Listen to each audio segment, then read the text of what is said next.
This is Judge Joe Brown, and we're listening to We All Be News. News-free Dixie for the 21st century.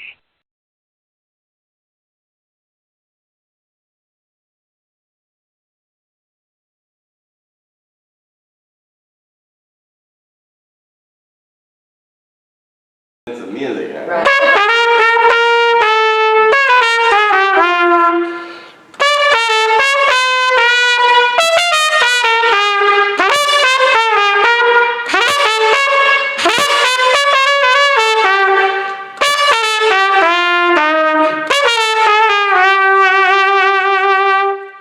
History is our business. Stories are what we tell. History is our business. Business show is swell. Hey everybody out there. This is Brother Runher, R2C2H2, the artist, and I'm doing a little story about the history of Memphis music education. It's called, let me get this. Got my notes here. JazzIN at Manassas High. The Memphis sounds go to school. Oh yeah. I'm gonna start off with a quote with Miles Davis. I think it's very important to understand how this Memphis music education thing is really an exception to the rule. This is from Miles Davis' autobiography. He said, "Before I left New York, I had tryouts for the band, and that's where I got all those Memphis musicians. George Coleman, Frank Strozier, and Harold Mayburn. They had gone to school with the great young trumpet player Booker Little and the pianist Phineas Newborn. I wonder, what were they doing down there when all them guys came through that one school?" This is Miles Davis in his autobiography. Well, I'll tell you what they was doing down there. The first high school band director in Memphis City Schools history was one James Melvin Lunsford, Jimmy Lunsford, who is arguably the greatest swing band leader of his generation.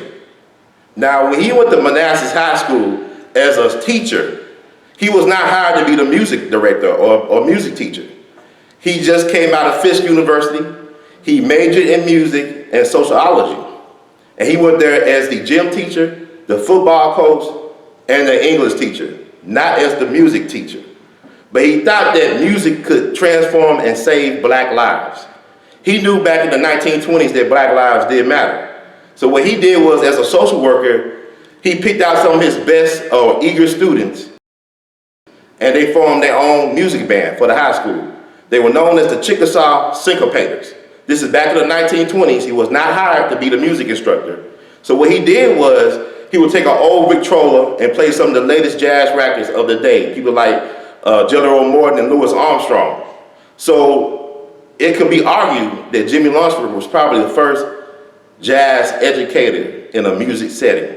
Like, he probably taught jazz in an academic setting before anybody else in the world, which is incredible. This is back in the 1920s in North Memphis at the first black public school for a high school for African Americans in the city. So he actually recorded some sides with his high school students, the Chickasaw Syncopators, in 1927 and 1930 for Decca Records. In 1930, he took his best high school students, as well as his alumni buddies from Fisk, Willie Smith, the great alto saxophonist, Elwyn Wilcox, and they went on the road to make it big in the music business. It took him 4 years, but back in 1934, he became the house band for the Cotton Club. This is the gig that was started by Duke Ellington in 1927 and was taken over by Cab Calloway, and now he was the latest in the line. So from that, he was able to broadcast live on the radio. This is how he became the #1 dance band of choice for African Americans. He was known as the Harlem Express. He was the music hero of one Miles Dewey Davis when he was listening to Jimmy Lunsford in East St. Louis growing up. He was also the music hero of Horace Silver and also Quincy Jones, among many others. What he did was incredible. Basically, they were known as the Trained Seals because they had like tight choreography. They did, I said, dancing, singing, comedy routines. They were known as Trained Seals. They were probably the first band to have tailor-made suits. They put the show in show business. They had zoot suits. They were probably one of the first to use that in a band. And they would play gigs where you have 5 or maybe even 20,000 dancers. And he was known as the king of the Battle of the Bands because he would constantly beat the best bands of the day in places like the Savoy. People like Duke Ellington, Count Basie, will fall prey to the Jimmy Lunceford two-beat revolution, the jazz-nocracy in motion. That was Jimmy Lunceford. He started it. As a matter of fact, the Jimmy Lunceford Orchestra was the #1 attraction at the Apollo Theater for 10 years. They was the top attraction at the Apollo Theater. His best high school students and buddies from Fisk made good. And there was the envy sound of white and black music greats. For example, take note. This is what Glenn Miller said, who was known as the white Jimmy Lunceford. By the way, Jimmy Lunceford Orchestra was very athletic. The trumpet section would throw their trumpets up in unison and catch them and play where they left out at. They were so precision, military style, discipline. But this is what Glenn Miller said about Jimmy Lunceford. He said, Jimmy Lunceford has the best of all bands. Duke Ellington is great. Count Basie is remarkable. But Lunceford tops them both. That's Glenn Miller said that. And he did a thing called Blues in the Night. If you listen to some of the, or you look at some of the old cartoons from that era, like Bugs Bunny and Tom and Jerry, they use a lot of his music. Like, you know, Blues in My Nursery Rhyme, stuff like that. They use a lot of Jimmy Lunceford's music for these cartoons, the most popular cartoons of their day. And also Jimmy owned and flew his own airplanes at a time they would not let black folks go to flight schools in this country. Think about the hardships of Tuskegee Airmen. So he actually owned and flew his own airplanes, sometimes flying to gigs. This is back in the 30s and 40s. In 1947, he was in Seaside, Oregon, July 12, 1947. There was a racist restaurant owner that refused to serve black people. And Jimmy Lunceford demanded that they were served. I would never argue with anybody that won't serve me food. I would never eat their food. So he asked, okay, we'll give you some beef sandwiches. So they gave him beef sandwiches, and as he was signing autographs at this music store, he collapsed from a so-called heart attack. But get this, a lot of his band people also were sick. They had food poisoning. So he had a big funeral up in Harlem. He lived in Edgecombe, Strivers Row, all that stuff. So he had people like Pearl Bailey and Sammy Davis Jr. and Bojangles came out to that funeral. Then he had his Memphis funeral, where thousands of people came out, and he's buried in Elmwood Cemetery since 1947 in Memphis. Now, Memphis is unique because Memphis is known for W.C. Handy, Bill Street, and the blues, but also it's a jazz mecca. Because Jimmy Lunceford was at Manassas in the 20s at the same time that Sister Mary Lou Williams, the godmother or the mother of modern jazz, you know, she was in Memphis. Her husband was John Williams, the saxophonist for Annie Kirk's band. And Annie Kirk went to school with Jimmy Lunceford. And Jimmy Lunceford, he was born in Fulton, Mississippi, but he actually grew up in Denver, Colorado, where his music instructor was the school's music superintendent, Wilberforce Whiteman, who is the father of Paul Whiteman, the so-called king of jazz, who commissioned George Gershwin for the Rhapsody in Blue thing. So anyway, after Jimmy Lunceford, imagine this, Jimmy Lunceford was not hired to be a music director or music teacher in Memphis schools. He started that music tradition in our school system as a volunteer. So the second person that came behind Jimmy Lunceford was W.T. McDaniel. This is an interesting cat. W.T. McDaniel actually taught at Manassas High School and as well as their rival, Booker T. Washington High School for a number of years. W.T. McDaniel went to Rush College in Holly Springs, Mississippi. His classmate was Lucy Campbell, the mother of gospel music. And they actually worked at Booker T. Washington for a number of years. Lucy Campbell was the first black woman to publish a gospel song. She was the director of the National Baptist Convention from 1916 to 1962. She introduced the world to Sister Marian Anderson. She played piano while she sang at the National Baptist Convention. She discovered J. Robert Bradley, a Memphian, who was Dr. King's favorite singer. Once again, John Robert Bradley was Dr. King's favorite singer. Mahalia Jackson said it herself, she said, once he sings Amazing Grace, you can't sing it. That's Mahalia Jackson, okay? You know, that's a high praise. So, she also was a civil rights activist. After Ivy Wells did what she did, and a decade before Rosa Parks, Sister Lucy Campbell sat down in the seat in the streetcar in Memphis and refused to move in the white section. She did that. This is the mother of gospel music. Taught at Booker T. Washington for a number of years. Taught everything there but music. Was the mentor of Mahalia Jackson. She wrote The Upper Room. She wrote that for Mahalia Jackson. So, and her friend Dr. William H. Brewster, who was Elvis Presley's favorite black minister, who was at East Trigg Avenue, he wrote Move On Up a Little Higher, I believe, something like that. They wrote, there's some interesting cats out of Memphis, I'm just telling y'all. But W.T. McDaniel taught at Booker T. Washington High School as well as Manassas High School. For a number, he taught both bands at the same time, the Booker Teasers and the Rhythm Bombers.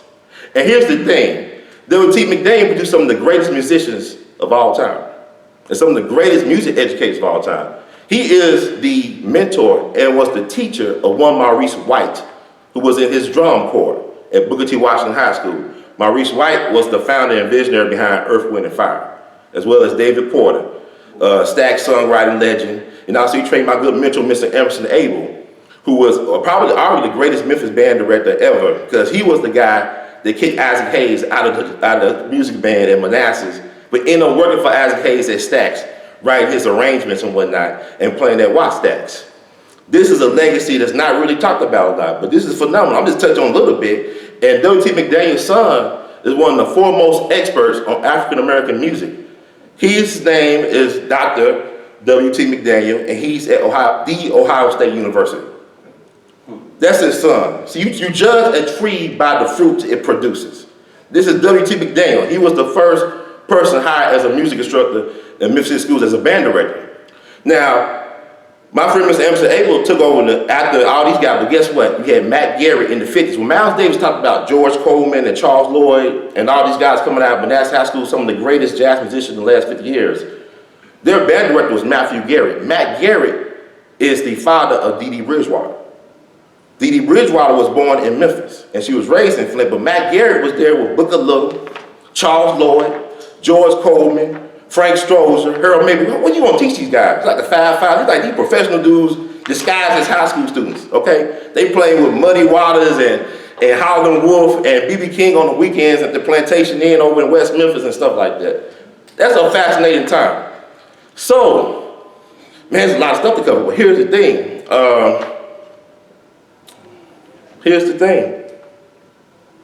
How much time I got? About 4 minutes. About 4 minutes? Okay, how do I tie it up? Well, I talk about all these people to say this. It's incredible, because I had a chance to actually talk to Charles Lloyd. I took him out for catfish. He loved catfish. I had a chance to talk to him. I had a chance to talk to George Coleman recently, too. And what's incredible about these guys, I said, what was going on at that time for y'all to believe y'all could do these things y'all did? Charles Lloyd said that the people really believed in us. This is a time of segregation and Jim Crow, where you think some of the best high schools in the country at the time were black high schools. Some of the best. You know what I'm saying? People don't know that. They think, when you think about segregation, it means that it was low quality. But no, you had people that was there because they cared about you, they wanted you to succeed. So they said they always thought we could succeed. And George Coleman was interested because he really was self-taught. He picked up the saxophone. His brother played saxophone. He picked up the saxophone. And 3 years later, he's writing for B.B. King and Ray Charles. Hank Crawford came out of Manassas High School during the 50s. He was Ray Charles' band director for a number of years. His song Wildflower was sampled by Kanye Drive Slow, and also Tupac, Sure They Wanna Be a Thug. He sampled Hank Crawford's Wildflower. And also Ozzie Horn Sr. was a teacher at Manassas High School. Ozzie Horn Sr., Lionel Hampton told his son, he said, your father is the greatest vibraphonist I ever heard. And he was an insurance salesman too, but Ozzie Horn Sr. actually taught Quincy Jones how to compose music. People don't know that, because Quincy might be lying by his age. He might be older than what he really is. So he actually taught him how to write music. This is Ozzie Horn Sr. This cat's up from Memphis. These are music teachers, educators, community guys. I'm just touching a little bit about these people. So I say all this to say, we have a fascinating story. Hollywood can't make this stuff up. Black history is more powerful than science fiction in Hollywood or Hollywood. Because if I tell you the truth about what we really did and who we really are, you couldn't believe it. So I end on that note. Thank y'all. Appreciate it.